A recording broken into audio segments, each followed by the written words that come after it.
कहते तुम जो जानने लग गए, पहले मना कर रहे थे।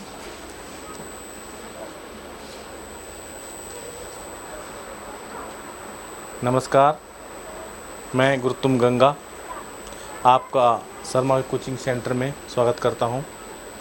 और जो आज मैं आपको पढ़ाने जा रहा हूं, ये इसी की श्रृंखला में एक नया पॉइंट है। शर्मा कोचिंग सेंटर में ये केवल उत्तराखंड पुलिस कांस्टेबल की भर्ती तो इम्पोर्टेंट कर ही रहे हैं हम सारा कार्यक्रम, जितनी भी हमारी चल रही हैं वीडियो। परंतु एक विशेष ये है कि आज का जो वीडियो है वो वीडियो किसके लिए है कि सभी भाषाओं के लिए हैं, जितने भी परीक्षा आ रही हैं और उन भाषा में अलग अलग भाषा आती हैं। सभी भाषाओं में होता है विलोम और पर्यायवाची। ये बिल्कुल है जिसको इंग्लिश में हम कहते हैं एंटोनिम्स सिनोनिम्स। तो सिनोनिम्स इंटोनिम्स का मतलब आज हम आपको हिंदी भाषा में क्या समझाते हैं। मेरे पास दो हैं, पर्यायवाची और विलोम। देखिए, ये है हमारा पर्यायवाची। जो है पर्यायवाची होता है हमारा ये है हमारा सिनोनिम और ये है एंटोनिम्स विलोम। तो मैं एक ही वीडियो आप लोगों के लिए लाए हूँ और ये कम से कम समय में आप समझने करना कोशिश करना बच्चों कि मैं इसको कम ही समय लूँगा और आप फटाफट आपको समझाऊंगा ताकि आप जल्दी इसको समझ जाएं। देखिए, अब मैं आज से शुरू करता हूँ पर्यायवाची। पर्यायवाची क्या शब्द होता है? पर्यायवाची क्या होता है? किसी के पर्याय में बोलना, किसी का विकल्प या सेम टू सेम किसी को चीज़ को जो कहते हो कहना, जिसका अर्थ सेम टू सेम निकले, उसे हम पर्यायवाची कहते हैं। जैसे आप एक छोटा देखिए, जैसे आँख है, आँख को क्या हम लोचन भी कहते हैं, नेत्र भी कहते हैं, नयन भी कहते हैं, चक्षु कहते हैं और अक्षी कहते हैं। ये क्या है? हमारा एक तरह का जो है कहने का तात्पर्य ये होता है कि एक सेम टू सेम आता है उसमें, ठीक है। दूसरा होता है हमारा आग। आग का अनल, पावक, वही और वैसनल। तो देखो कभी कभी धोखा आता है, वैसनल को लिख देंगे कि बताइए आप कितने वो होते हैं, तो उस हिसाब से भी आपको कभी कभी ये गलत पा जाएगा, है ना भाई।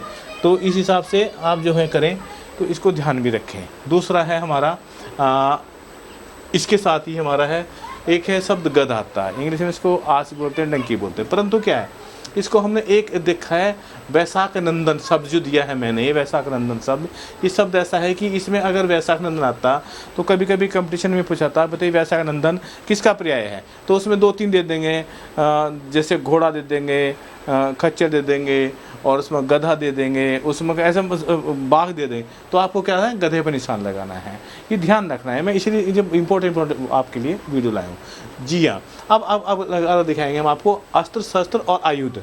देखो 3 शब्द हैं ये, आप देख रहे हो 3 शब्द हैं, आपको दिखा दो, पर तीनों का मीनिंग ही हथियार है। इन तीनों का मीनिंग हथियार है, पर अंतर क्या है, कभी कभी होता है कि उसने तलवार को फेंक के मारा, अस्त्र, उसने अस्त्र को फेंक के मारा। अब फेंक के मारा का मतलब उसमें नीचे दे देंगे कि अस्त्रों के नाम दे देंगे, तलवार, बाण, भाला, इस तरह के अलग दे देंगे। तो हमने क्या शुद्ध शब्द लिखना है, अगर उसमें आता है तो उसमें हम बाण ही लिखेंगे, क्योंकि फेंकने वाला जो जितने भी हैं फेंकने वाले हैं तो वो हमारे अस्त्र कहलाते हैं, ठीक है जी। और दूसरा शस्त्र, शस्त्र जो हम केवल हाथ में रखेंगे और फाइट करते रहेंगे, जैसे वो हमारे अस्त्र, हमारे जो कहलाएंगे वो शस्त्र कहलाएंगे। अच्छा, आयुध जो दोनों तरह के होते हैं। ये दोनों तरफ कैसे होते हैं? देखो, हमारा मतलब हथियार से है।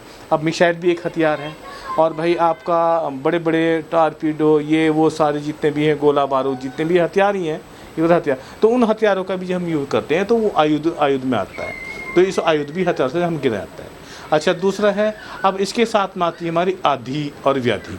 देखो, दोनों का मतलब कष्ट है, दोनों का मतलब पीड़ा है, दोनों का मतलब दुखी आदमी होना है।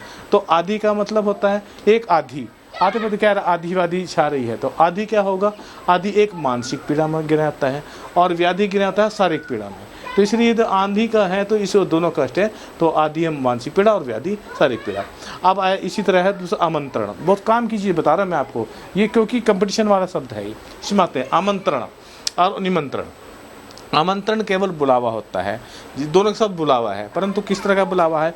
एक बुलावा होता है एक आम, बिल्कुल फॉर्मली को औपचारिक रूप से बुला रहे हैं कि भाई ये मेरे घर में कुछ प्रॉब्लम आ गया, प्लीज़ आना तो सही 2 मिनट के लिए, या और कोई इस तरह का भाई सुख दुख भी होता है, उसमें बुलाते हैं। तो उस ऐसी मैटर पे हम आमंत्रण कर देंगे, भाई आमंत्रित कर रहे हैं तो यार हमारे घर भी आ जाओ भैया, ऐसे करके। परंतु निमंत्रण में क्या होता है? निमंत्रण एक तरह का विशेष प्रयोजन होता है जिसमें उसको फीस दी जाती है, दावत दी जाती है। जैसे ब्याह शादी हो गए, कोई इस तरह का हो गया, उसमें ये हम निमंत्रण देते हैं। अब आया आग्रह। आग्रह और अनुरोध, दोनों में बहुत अंतर है, देख लीजिए आप। आग्रह, हम किसी को आग्रह करेंगे, कब आग्रह करेंगे? जब हम उसको आधिकारिक तौर पे हम उसका हमारा एक अधिकार भी होगा कि हम इससे चीज़ कर सकते हैं।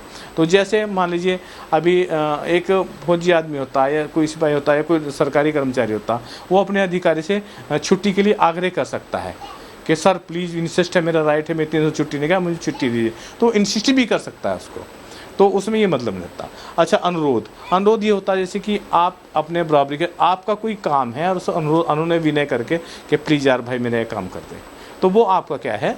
वो आपका होगा अनुरोध होगा, विनय अनुरोध, यानी रिक्वेस्ट और इंसिस्ट, 2 शब्द आगे लगेगा। ठीक है जी। अब आराधना और उपासना। आराधना, आप जो कोई आराधना करोगे, किसी भी आराधना करो, सकाम पूजा, आपका काम होगा और आप पूजा करेंगे, काम के सहित पूजा कर रहे हो तो वो आपकी आराधना कहलाएगी। और उपासना, उपासना बिल्कुल करोगे, उपासना भक्ति में लीन होकर, यानी इसी भक्ति कर रहे हैं, और निष्काम पूजा होगी, निस्वार्थ पूजा होगी। ये प्रभु मुझे, प्रभु की आप भक्ति कर रहे हैं, किसी प्रभु की, अल्लाह खुदा जो भी कर रहे हैं, तो उसमें क्या है? आपकी एक भक्ति है, उस भक्ति को आप निस्वार्थ कर रहे हैं। ठीक है जी। नमस्कार। नमस्कार क्या होता है? नमस्कार प्रणाम, 2 अलग अलग चीज़ें, सार एक ही है, दोनों का अभिवादन, मीनिंग दोनों का अभिवादन ही है, अभिवादन कर रहे हो, परंतु क्या है? नमस्कार सिर झुकाकर करते हैं आप किसको? जो आपके बराबरी के होते हैं, सम्मान वाला होता है, उसको हाथ जोड़ के नमस्कार करेंगे। परंतु क्या है? प्रणाम। प्रणाम बुजुर्ग और पैर छू कर करता है, जैसे कि आपका दादा परदादा इस तरह है, तो आप उनके पैर छूंगे, दादी प्रणाम कर आप पैर भी छूएंगे, दोनों एक साथ मोशन होता है। ठीक है जी।